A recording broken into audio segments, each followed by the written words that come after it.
ГСП онлайн. Городские новости сейчас.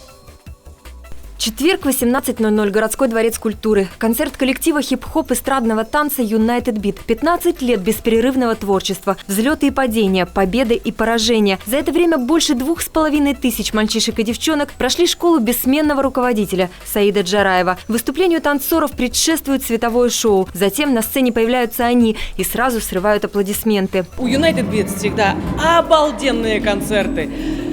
Публика просто пищит от восторга, видеоряд изумительный, свет, звук, а танцоры просто муа. На протяжении этих 15 лет они не изменяют своим традициям. И действительно, не изменяют. На протяжении этого времени они лучшие. И доказывают это из года в год. Буквально месяц назад побеждают во взрослой категории на чемпионате России. Теперь впереди Лас-Вегас в августе этого года. На Всемирной танцевальной олимпиаде мальчишки-юниоры становятся первыми, обойдя 46 команд конкурентов. Всех побед не перечислишь.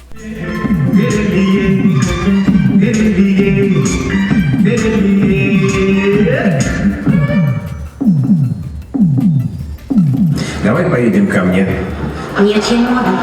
Я воспитана по очень строгим правилам, поэтому поехали ко мне. Только я живу далеко.